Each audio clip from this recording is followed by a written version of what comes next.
बोले भारत माता की। नरेंद्र मोदी। माननीय प्रधानमंत्री जी हमारे बीच में पधार चुके हैं। ये विश्व के सबसे लोकप्रिय प्रधानमंत्री और नेता हैं और हमारा बीकानेर और पूरे संभाग के लोगों का सौभाग्य है 25,000 करोड़ की योजना का आज लोकार्पण करने आए पधारे हैं। नितिन गडकरी साहब हमारे बीच में पधारे, उनका भी बहुत बहुत अभिनंदन। सबसे पहले मैं माननीय सीपी जोशी साहब जो हमारे लोकप्रिय प्रदेशाध्यक्ष और माननीय अर्जुन राम जी मेघवाल साहब से निवेदन करूंगा कि माननीय प्रधानमंत्री जी का साफा और उपरना पहनाकर स्वागत करें।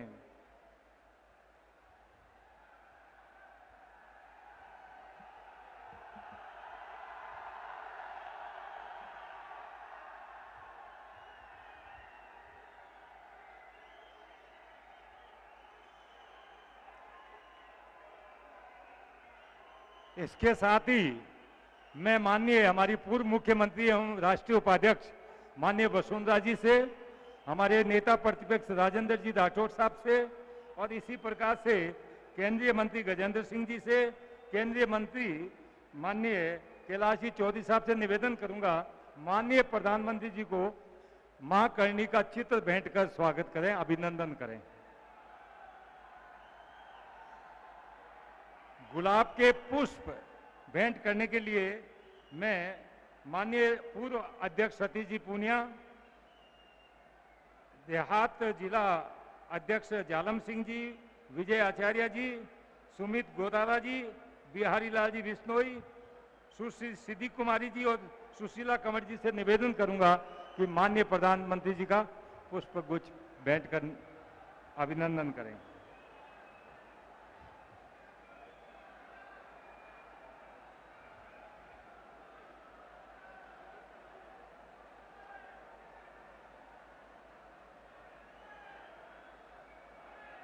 मैं माननीय सीपी जोशी साहब अध्यक्ष महोदय से अनुरोध करूंगा कि माननीय गडकरी जी साहब का, हमारे सड़क एवं परिवहन मंत्री महोदय का गुच्छ पुष्प भेंट कर स्वागत करें।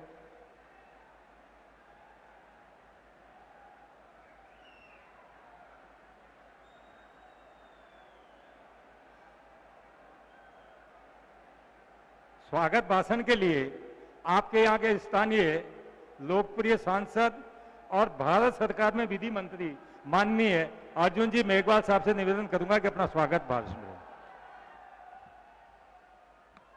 भारत माता की, भारत माता की। भारत के गौरव संपूर्ण विश्व में पुनः प्रतिष्ठित करने वाले, भारत के विकास को नई ऊंचाइयों पर ले जाने वाले, एक भारत श्रेष्ठ भारत के सूत्रधार, विश्व के सबसे लोकप्रिय नेता, सशक्त व्यक्तित्व के धनी, कोटि कोटि कार्यकर्ताओं के प्रेरणा स्रोत, हम सभी के मार्गदर्शक भारत के आदरणीय प्रधानमंत्री जी नरेंद्र मोदी जी, आपका बीकानेर में बहुत बहुत स्वागत है, वंदन है, अभिनंदन है। नरेंद्र मोदी जिंदाबाद, नरेंद्र मोदी जिंदाबाद। मैं 2-3 मिनटों में मेरी बात समाप्त करूंगा। आदरणीय प्रधानमंत्री जी, मैं सम्मानित मंच करके मेरी बात को प्रारंभ कर रहा हूं। सभी हमारे ज्येष्ठ और श्रेष्ठ कार्यकर्तागण, मातृशक्ति और पत्रकार साथियों, ऐसा कहा जाता है राजस्थान के बारे में, सोनेरी धरती जठे चांदी रो आसमान, रंग रंगीलो रंग भरो मारो प्यारो राजस्थान। आज माननीय प्रधानमंत्री जी, सरकार के 9 साल पूरे होने पर आप बीकानेर आए हैं। 9 साल का हिसाब देने भी आए हैं। 9 साल नौरंग देसर में देने आए हैं। 9 रंग, इस जगह का नाम है नौरंग देसर, मतलब है 9 रंग, और आप आज 9 रंग भर रहे हैं बीकानेर की धरती में, बीकानेर के इतिहास में, बीकानेर के विकास में। क्या क्या रंग है? पहला रंग ग्रीन फील्ड एक्सप्रेसवे का रंग, राशि है आप 20,868 करोड़ अमृतसर से जामनगर। ये पहला रंग भरा है आपने नौरंग देशर में। दूसरा रंग भरा है सोलर ऊर्जा का रंग। पीएम गति शक्ति के राशि से करीब 25,000 करोड़ की अधिक राशि का यहां सोलर का प्राइवेट इन्वेस्टमेंट हुआ है। सर, ये सोलर हब बन गया बीकानेर आपकी नीतियों के कारण, इन्वेस्टमेंट फ्रेंडली नीतियों के कारण। मोदी जी का बहुत जोरदार स्वागत करो आप सोलर हब बनने के लिए। नरेंद्र मोदी जिंदाबाद। तीसरा रंग भरा है सर आपने ग्रीन एनर्जी कॉरिडोर की राशि जो 10,950 करोड़ की है, बनासकांठा से बीकानेर होते हुए मोगा, हमारे सीपी जोशी जी बैठे हैं, चित्तौड़ भी उसका मार्ग है। ये तीसरा रंग। चौथा रंग भरा है रेलवे का विकास, जिसमें रेलवे का हमारा बीकानेर का रेलवे स्टेशन में 471 करोड़ की लागत से बीकानेर का रेलवे स्टेशन एयरपोर्ट जैसा बन जाएगा। इतना सुंदर काम आज होने वाला है। पांचवा रंग भरा है आपने ईएसआईसी की हॉस्पिटल देकर के मजदूर कल्याण का रंग एक भरा है। जो श्रमिक हैं इस अस्पताल से 1,34,000 श्रमिक लाभान्वित होने वाले हैं। ये भी आपने बीकानेर के विकास में रंग भरा है। छठा रंग भरा है आपने प्राकृतिक खेती का रंग। धरती कहे पुकार के यह नाटक जो आपने दिखाया है उससे हम सब गदगद हैं, सब प्रसन्न हैं। सातवां रंग भरा है प्राकृतिक गैस की उपलब्धता के लिए गैस पाइपलाइन का रंग। 21वीं सीजीडी राउंड में बीकानेर का चयन 25,000 करोड़ से अधिक के निवेश से गजनेर इंडस्ट्रियल हब बनेगा। जैसे ही गैस की पाइपलाइन आएगी बीकानेर सेरेमिक हब बन जाएगा। आठवां रंग भरा है ग्रामीण विकास की। ग्रामीण सड़कों से आपने जोड़ा है, गरीबों को पक्के मकान दिए हैं, शौचालय दिए हैं। ये आठवां रंग है। और नवां रंग भरा है जल जीवन मिशन का। हमारे यहां पे पानी की बहुत कमी थी। जल जीवन मिशन के माध्यम से आपने पानी की किल्लत को दूर करके आपने बीकानेर के इतिहास में 9 रंग भरे हैं। नौरंग देशर में आपका पुनः स्वागत है, अभिनंदन है। बहुत बहुत धन्यवाद। भारत माता की। अगली कड़ी में हमारे प्रदेश के प्रदेशाध्यक्ष युवा ऊर्जावान माननीय सीपी जोशी साहब से निवेदन करूंगा कि वो आकर के उद्बोधन दें। भारत माता की, भारत माता की। आज इस अवसर पर मैं सिर्फ इतना ही कह सकता हूं कि भारतीय जनता पार्टी के परिवार के कार्यकर्ता होने के नाते अगर इस जगह कोई दूसरे नेता होते तो शायद मना कर देते, लेकिन आदरणीय नरेंद्र मोदी जी ने कहा कि कार्यकर्ताओं ने कोई कार्यक्रम तय किया, परिस्थितियां चाहे कुछ भी हो मैं बीकानेर रहूंगा। और आपने हम सब लोगों का हौसला अफजाई किया। तब मुझे रामधारी सिंह दिनकर जी की 2 लाइनें कह के मैं अपनी बात को समाप्त करूंगा। वसुधा का नेता कौन हुआ, भूखंड विजेता कौन हुआ, अतुलित यश क्रेता कौन हुआ, नव धर्म प्रणेता कौन हुआ, जिसने न कभी आराम किया, विघ्नों में रहकर नाम किया। ऐसे आदरणीय नरेंद्र मोदी जी का बीकानेर की इस धरा पर मैं आप सबकी ओर से एक बार जोरदार करता ध्वनि से हार्दिक स्वागत और अभिनंदन करते हुए, क्योंकि आज ये सावन का महीना सियाड़ो खाटू वालो, उनाड़ो अजमेर, नागो नित्रो बलो, सावन बीकानेर। आज इस सावन में कार्यकर्ता होने के नाते मैं, आपने धूप भी सहन करी, आपने बारिश भी सहन करी, लेकिन आपके पसीना, एक एक पसीने की बूंद ये राजस्थान में कांग्रेस की जड़ों में तेजाब डालने का काम करेगा। तो 2024 में फिर से दिल्ली में नरेंद्र मोदी जी के नेतृत्व में सरकार बनाने का काम करेगा। पुनः आदरणीय प्रधानमंत्री जी का मैं हृदय की गहराई से ये इस धरा पर, तेजा जी की धरा पर, ये गंग सिंह जी की धरा पर, इस पावन धराकर जम्बेश्वर भगवान की धरा पर आपका स्वागत और अभिनंदन करते हुए अपनी वाणी को विराम देता हूं। बहुत बहुत धन्यवाद। बोले भारत माता की।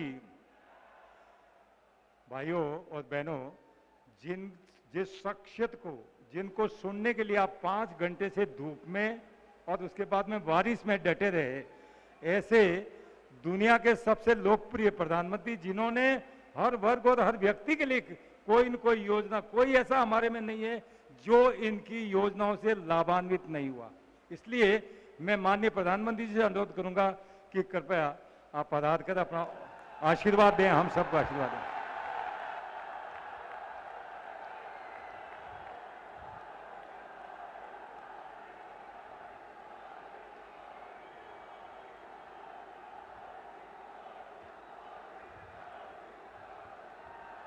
भारत माता की,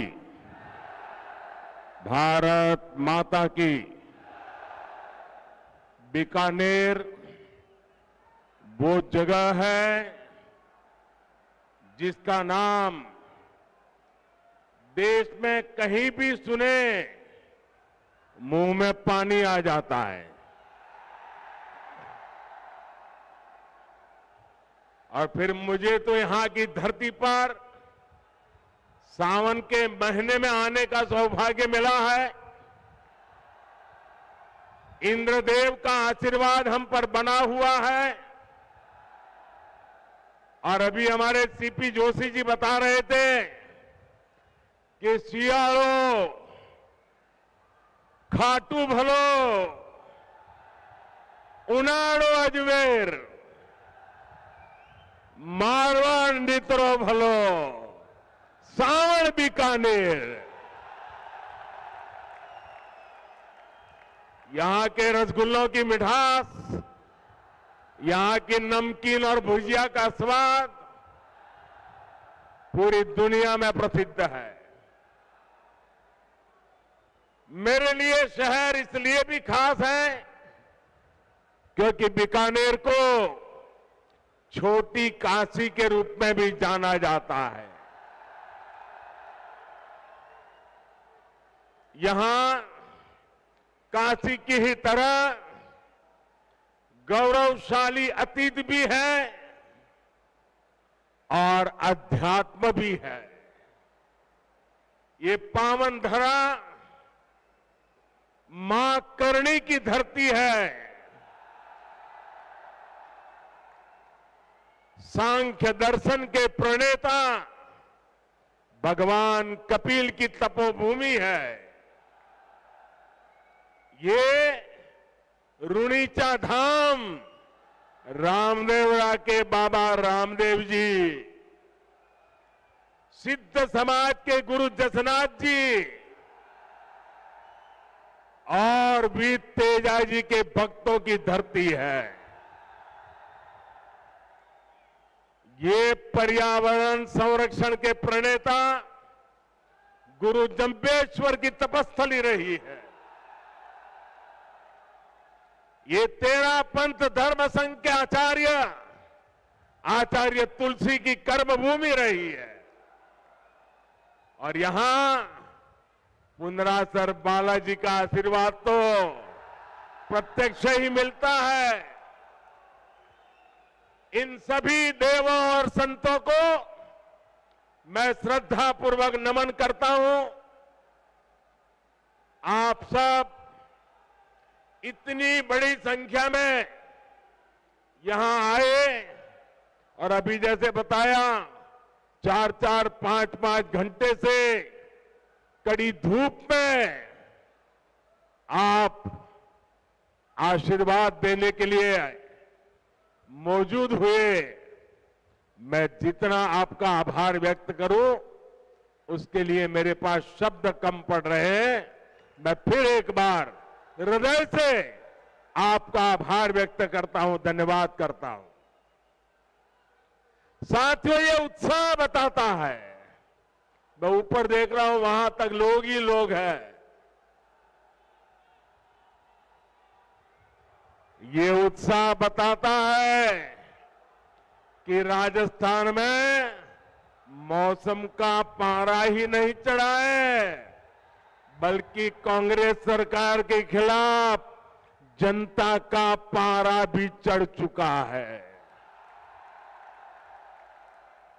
और जब जनता का पारा चढ़ता है तो सत्ता की गर्मी उतरते और सत्ता बदलते भी वक्त नहीं लगता। साथियों, अभी कुछ ही देर पहले मुझे राजस्थान के विकास के लिए 24,000 करोड़ रुपए की विकास परियोजनाओं के लोकार्पण शिलान्यास का अवसर मिला। अमृतसर जामनगर एक्सप्रेसवे को राजस्थान में पड़ने वाला 500 किलोमीटर से लंबा सेक्शन अब शुरू हो गया है। इसके पहले दिल्ली मुंबई एक्सप्रेसवे के दिल्ली दौसा लालसोट सेक्शन का भी शुभारंभ हुआ था। राजस्थान की कनेक्टिविटी के लिए जितना काम भाजपा सरकार ने किया है उतना पहले कभी नहीं हुआ है। पिछले 9 वर्षों में केंद्र सरकार जितनी भी योजनाएं लाई हैं, हमारी कोशिश यही रही है उनका ज्यादा से ज्यादा लाभ राजस्थान को मिले। हमने देश भर के गरीबों के लिए 4 करोड़ पक्के मकान बनाए। इसमें से करीब 20 लाख घर राजस्थान के मेरे गरीब भाइयों बहनों को मिला है। 20 लाख घर। हमने देश भर में करीब 50 करोड़ गरीबों के बैंक खाते खोले। इस वजह से राजस्थान के 3 करोड़ गरीबों को पहली बार बैंक की सुविधा मिली। कोरोना के मुश्किल समय में यही बैंक खाते गरीबों की सबसे बड़ी ताकत बने। भाई और बहनों, विकास पूरी तरह से जनता तक तब पहुंच पाता है जब देश और प्रदेश की दोनों सरकारें साथ मिलकर ईमानदारी से काम करें। पिछले 4 वर्षों में राजस्थान में हालात इसके बिल्कुल उलट रहे हैं। हम दिल्ली से योजनाएं यहां राजस्थान में भेजते हैं, लेकिन यहां जयपुर में कांग्रेस का पंजा उस पर झपटा मार देता है। कांग्रेस को राजस्थान के लोगों की परेशानी से, आपकी दिक्कतों से कोई लेना देना नहीं है। अब आप देखिए, घर घर पीने का साफ पानी पहुंचाने की भाजपा सरकार की योजना से भी अब कांग्रेस सरकार को परेशानी है। जिस राजस्थान को जल जीवन मिशन में सबसे टॉप पर होना चाहिए था, वो सबसे धीमा करने वाले राज्यों की लिस्ट में शामिल है। आज देश के 130 से ज्यादा जिले ऐसे हैं जहां 100% घरों में नल से जल पहुंचा है। इनमें से पूरे देश को 130 जिले, और इसमें से राजस्थान का एक भी जिला नहीं है अब आप मुझे बताइए, क्या राजस्थान के लोगों ने कोई गुनाह किया है क्या? किस बात की सजा दे रहे हो? क्या राजस्थान के लोगों ने कोई गलती की है क्या? क्या आपको नल से जल मिलना चाहिए, नहीं मिलना चाहिए? आपके घरों में पानी आना चाहिए कि नहीं आना चाहिए? देश के 130 जिलों में हो रहा है, आपका एक जिला तो होना चाहिए कि नहीं होना चाहिए था? साथियों, गलती राजस्थान के लोगों की नहीं, गलती यहां की कांग्रेस सरकार की है। कांग्रेस सरकार ने 4 सालों में राजस्थान का बहुत नुकसान किया है, और ये बात कांग्रेस के नेता भी अच्छी तरह जानते हैं। राजस्थान में कांग्रेस की हार इतनी सुनिश्चित है कि यहां की सरकार अभी से बाय बाय मोड में आ गई है। मुझे पता चला है कि कुछ मंत्री विधायक तो अभी से अपने सरकारी बंगले खाली करके अपने खुद के घरों में शिफ्ट होने लगे हैं। अपनी हार पर इतना भरोसा सिर्फ कांग्रेस के नेता ही कर सकते हैं। साथियों, पुरानी कहावत है कि दिया बुझने से पहले जोर से लपलपाता है। अपनी हार के डर से कांग्रेस भी ऐसा ही कर रही है। इसके लिए वो राजस्थान के लोगों को गुमराह करने पर उतर आई है। लेकिन भाइयों बहनों, आपको याद रखना है, कांग्रेस का एक ही मतलब है। कांग्रेस मतलब, साथियों, आपका प्यार सर आंखों पर, आप आगे आने की कोशिश मत कीजिए। आपका प्यार मेरे सर आंखों पर। साथियों, कांग्रेस का मतलब है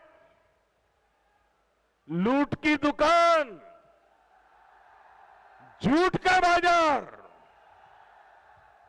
लूट की दुकान, झूठ का बाजार, जो ये इन दिनों बड़े बड़े वायदे किए जा रहे हैं, उसमें लूट के इरादे और झूठ के पिटारे के सिवा और कुछ नहीं है। साथियों, कांग्रेस की झूठ और छलावे की राजनीति का शिकार सबसे ज्यादा राजस्थान का किसान हुआ है। आप मुझे बताइए, पिछले चुनाव में कांग्रेस ने किसानों का कर्ज माफ करने का वादा किया था। कांग्रेस ने वादा किया था। इनके नेता ने 10 दिन के भीतर भीतर कर्ज माफी की कसम खाई थी। क्या किसानों का कर्ज माफ हुआ? 10 दिन, 10 महीने और अब 4 साल कर्ज माफ हुआ क्या? किसानों को कुछ मिला क्या? यहां के किसान इतनी बड़ी मात्रा में बाजरा उत्पादन करते हैं। हमने मोटे अनाजों को श्री अन्न के तौर पर प्रमोट किया, दुनिया में पहुंचाने का बीड़ा उठाया है। बाजरा पड़ोस के हरियाणा में 2350 रुपये प्रति क्विंटल बिका, 2350 रुपया प्रति क्विंटल। और ज्यादा दूर नहीं, हरियाणा में और यहां राजस्थान में वही बाजरा किसान 1300 रुपये में बेचने को मजबूर हो गया। हमने राजस्थान के किसानों के लिए नर्मदा का पानी पहुंचाया। इन्होंने इसे रोकने में भी कोई कसम नहीं छोड़ी। किसानों से यही नफरत कांग्रेस की फितरत है, यही इनकी हकीकत है। साथियों, विकास के लिए यह जरूरी होता है कि सरकार ईमानदार भी हो और सरकार स्थिर भी हो। आज दुनिया में हिंदुस्तान का सम्मान बढ़ा है क्योंकि देश में आज एक स्थिर सरकार है। आपने स्थिर सरकार बना करके मुझे काम करने का मौका दिया है। जिन जिन प्रदेशों ने लगातार स्थिर सरकारों को चुना है, डबल इंजन सरकारों को चुना है, वहां प्रदेश भी तेजी से विकास कर रहे हैं। लेकिन राजस्थान में जब से कांग्रेस सरकार आई है, इन्होंने क्या किया? 4 साल से पूरी कांग्रेस पार्टी और सरकार बस आपस में लड़ रही है।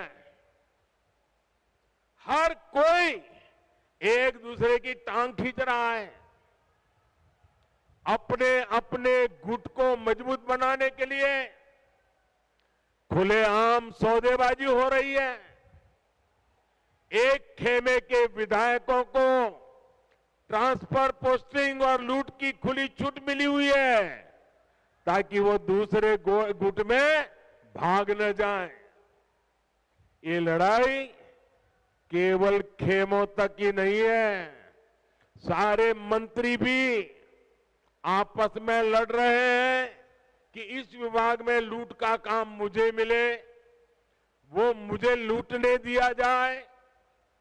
इस विभाग का काम उस विभाग को क्यों दिया गया? इस मंत्री कमीशन उस मंत्री के पास कैसे चला गया? पूरी राजस्थान सरकार इसी खींचतान में लगी पड़ी है और इस पर पूरी खींचतान के बीच राजस्थान के मुख्यमंत्री अपने बेटे का भविष्य बचाने में जुटे हुए हैं। उन्हें राजस्थान के बेटे बेटियों की कोई चिंता नहीं है। इस वजह से भी कई मंत्री विधायक उनसे खार खाए हुए हैं। आप मुझे बताइए साथियों, क्या ऐसे लोग राजस्थान का भला कर सकते हैं? राजस्थान के युवकों का भला कर सकते हैं? राजस्थान के गांवों का भला कर सकते हैं? राजस्थान के किसानों का भला कर सकते हैं? इन लोगों से राजस्थान के विकास की कोई उम्मीद नहीं की जा सकती है भाइयों। इन लोगों को मैं आज 2 टूक कह देना चाहता हूं। अब ये भ्रष्टाचार की नुरा कुश्ती बहुत हुई। अब लोकतंत्र के अखाड़े में जनता जनार्दन फैसला करेगी। अब राजस्थान को स्थिर सरकार चाहिए। अब राजस्थान को डबल इंजन की सरकार चाहिए।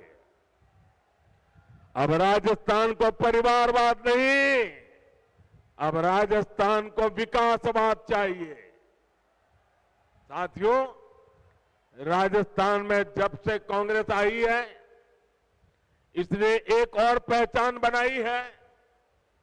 भ्रष्टाचार, अपराध और तुष्टीकरण। हालत यह है कि जब भ्रष्टाचार की रैंकिंग होती है तो राजस्थान उसमें नंबर 1 आता है। नंबर 1 आता है। जो राजस्थान अपनी शांति और सौहार्द के लिए जाना जाता था, वहां आज आए दिन सांप्रदायिक तनाव की घटनाएं हो रही हैं। पूरी कांग्रेस सरकार तुष्टीकरण में लगी हुई है। यहां सिस्टम इतना बेखौफ हो गया है कि पेपर लीक की एक अलग इंडस्ट्री खुल गई है।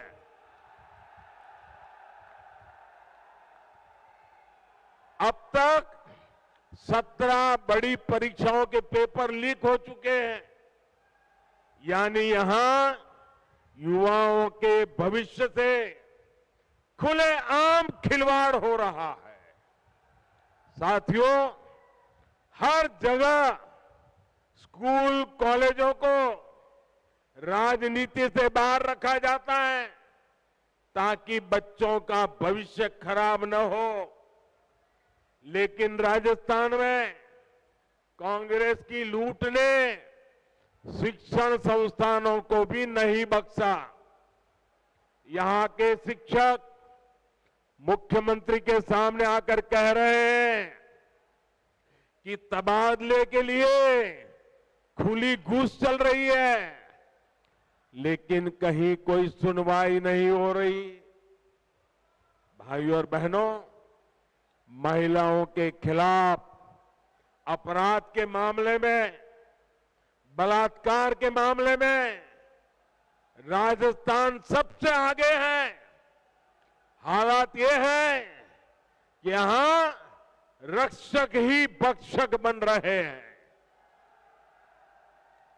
और दुर्भाग्य ये कि बलात्कार और हत्या के आरोपियों को बचाने में पूरी सरकार जुटी हुई नजर आती है। अपने वोट बैंक की राजनीति के लिए हमारी बेटियों पर गलत नजर डालने वालों को कांग्रेस संरक्षण दे रही है। राजस्थान के लोग कांग्रेस के इन पांकुपों को अब ज्यादा बर्दाश्त नहीं करेंगे। ये महिलाओं के सम्मान की, उनकी आन बान की धरती है। ये राजस्थान की धरती है। ये मां पन्ना धाय की धरती है। ये वो धरती है जहां हाड़ा रानी ने अपने पति को युद्ध में भेजने के साथ ही अपना बलिदान दे दिया था। आत्मसम्मान और धर्म की रक्षा राजस्थान की रगों में है। इस पर कीचड़ उछालने की हिम्मत करने वाली कांग्रेस को राजस्थान कभी माफ नहीं करेगा। साथियों, कांग्रेस एक ऐसी पार्टी है जो अगर सत्ता में रहती है तो खा खा कर देश को खोखला करती है, और जब ये सत्ता से बाहर जाते हैं तो देश को गाली दे देकर बदनाम करने लगते हैं। इनको भारत की प्रगति से इतनी तकलीफ है कि इनके नेता विदेश में जा जाकर के भारत को गाली देते हैं। आपको याद होगा, जब जब देश की सेना ने शौर्य दिखाया है, तब तब इन्होंने सेना को भी नीचा दिखाने के लिए क्या कुछ नहीं बोला। सेना कहती है हमने पाकिस्तान में आतंकियों के अड्डे तबाह किए, सर्जिकल स्ट्राइक की, तो कांग्रेस कहती है कि सबूत दिखाओ। हमारी वायुसेना पाकिस्तान में एयर स्ट्राइक करती है तो ये कहते हैं कि कुछ हुआ ही नहीं। कांग्रेस को सेना और सैनिकों से हमेशा दिक्कत रही है। इसलिए वीरों की धरती राजस्थान, जहां से इतने युवा सेना में जाते हैं, उनसे कांग्रेस चिढ़ी रहती है। हमारी सेना के जवान कितने वर्षों से 1 रैंक 1 पेंशन की मांग कर रहे थे। वर्षों तक कांग्रेस की सरकारों ने उसकी उपेक्षा की। यही नहीं, सेना के काम में भी ये लोग झूठ और धोखेबाजी से बाज नहीं आए। वन रैंक वन पेंशन के लिए हजारों करोड़ रुपए की जरूरत थी, लेकिन कांग्रेस सरकार कागज पर केवल 500 करोड़ रुपए दिखाकर ओआरओपी को धोखा दे रही थी। हमारी सरकार ने वन रैंक वन पेंशन लागू किया। पूर्व सैनिकों को इसके तहत करीब 65,000 करोड़ रुपए मिले हैं। राजस्थान के भी हमारे करीब 1.25 लाख पूर्व सैनिकों को इसका लाभ मिला है। इससे पता चलता है कि भाजपा और कांग्रेस की सोच में क्या फर्क है, भाजपा और कांग्रेस की नीयत में क्या फर्क है। कांग्रेस अपनी सियासत के लिए देश के नुकसान और अपमान से कभी भी नहीं चूकती। भाजपा के लोग देश के लिए पद प्रतिष्ठा सब कुछ बलिदान करने से भी नहीं चूकते। साथियों, हमारा बीकानेर देश का सीमावर्ती जिला है। संकट के समय ये जिला सबसे पहले देश की रक्षा के लिए खड़ा होता है। लेकिन कांग्रेस सरकार ने इस जिले की भी उतनी ही उपेक्षा की है। कांग्रेस ने दशकों तक सीमावर्ती इलाकों को जानबूझकर विकास से वंचित रखा। आज हम बॉर्डर पर हाईटेक सड़कें बना रहे हैं। सीमावर्ती गांवों को विकास को पहली प्राथमिकता बनाकर हमने वाइब्रेंट विलेज स्कीम शुरू की है। लेकिन इन सभी प्रयासों का पूरा लाभ तभी मिलेगा जब यहां डबल इंजन की सरकार होगी। इसके लिए हमें अभी से तैयारियों में जुट जाना है। जीत तय मानकर भाजपा के कार्यकर्ताओं को मेहनत में कमी नहीं करनी है। हमें दूसरे की कमजोरियों पर नहीं, अपने परिश्रम पर भरोसा करना है। साथियों, मैं पिछले दिनों राजस्थान में जहां जहां गया, जो जनसैलाब मैंने देखा है, राजस्थान के लोगों का जो मक्कम निर्धार देखा है, इसलिए मैं आज दावे से कहता हूं कि बहुत ही जल्द राजस्थान की सरकार का जाना तय है। साथियों, आप इतनी बड़ी संख्या में आए, मुझे भरोसा है कि आप राजस्थान में डबल इंजन सरकार बनाने के लिए भी कोई कसर नहीं छोड़ेंगे। इसी विश्वास के साथ आप सभी का बहुत बहुत धन्यवाद। मेरे साथ पूरी ताकत से बोलिए, दोनों हाथ ऊपर करके बोलिए, भारत माता की, भारत माता की, भारत माता की। और जैसे अभी हमारे बीकानेर के सांसद मेघवाल जी नौ रंग की बात करते थे, इस नवरंग को चमकाने के लिए इस शुभ अवसर पर मैं आप सबसे आग्रह करता हूं, अपना मोबाइल फोन निकालिए, उसका फ्लैश चालू कीजिए और इस नवरंग का प्रकाश लोगों को पहुंचाइए। हर किसी के मोबाइल फोन का फ्लैश चालू कीजिए। शाबाश। दूर दूर तक हर एक के मोबाइल का फ्लैश चालू करिए। बोलिए भारत माता की, भारत माता की, भारत माता की। बहुत बहुत धन्यवाद।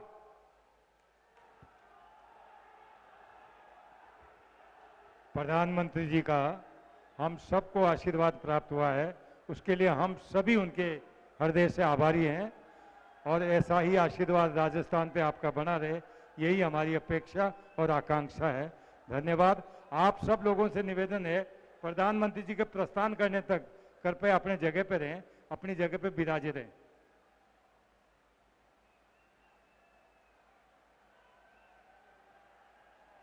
तो राजस्थान के बीकानेर से सीधी तस्वीरें प्रधानमंत्री नरेंद्र मोदी ने, जहां पर 25,000 करोड़ रुपए की विकास योजनाओं की सौगात दी, तो वहीं पे चुनावी रैली के तरीके से सीधा हमला बोला गहलोत सरकार पे, कांग्रेस पे, और कैसे उन्होंने साफ शब्दों में कहा कि केंद्र के माध्यम से जो तमाम योजनाओं का पैसा भेजा जाता है उस पर कांग्रेस का पंजा